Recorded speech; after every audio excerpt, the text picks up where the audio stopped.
By myself, Julius von Monet, counsel. Pretendimet e Salim Mustafës se Supremja Gjykatës Speciale ka bërë shkelje të drejtave dhe lirive në rastin e tij i ka hedhur poshtë kushtetuesja që funksionon brenda gjykatës me seli në Hag. Mustafa është ankuar edhe për shkeljet e së drejtës gjatë gjykimit të tij për shkak të mungesës së trupit gjykues dhe panelit të apelit në dhënien e verdiktit të fajësisë për vrasje të paligjshme. Por në arsyetimin e gjykatës thuhet se nuk është konstatuar ndonjë gabim faktik apo ligjor. Zotri Mustafa kishte paraqitur pretendime për shkelje të drejtave dhe lirive të tij në lidhje me procesin penal kundër tij në dhomat e specializuara të Kosovës. Në akt vendim, dhoma e gjykatës kushtetuese i shpalli të papranueshme një numër ankesash të tij, kurse të tjerat i rrëzoi.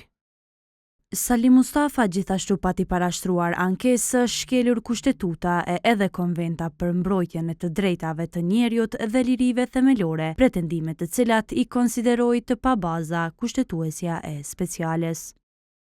Së fundi, zoti Mustafa ankua se vendimi i panelit të Gjykatës Supreme për të lejuar mbrojtësin e viktimave që të paraqiste përgjigje me shkrim ndaj kërkesës së tij për mbrojtje të ligjshmërisë, kishte shkelur të drejtat e tij për gjykim të drejtë. Dhoma e Gjykatës Kushtetuese konstatoi se asgjë në ankesën e Mustafës nuk krijonte perceptimin e shkeljes së një të drejte kushtetuese.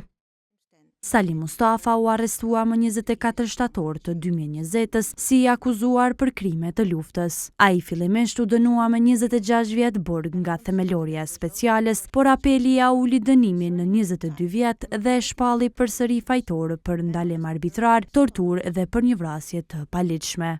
Mustafa dënimin apeloi edhe në Gjykatën Supreme të dhomave të specializuara, e cila e pati anuluar vendimin prej 22 vjetëve burgim dhe e ktheu rastin në rivendosje.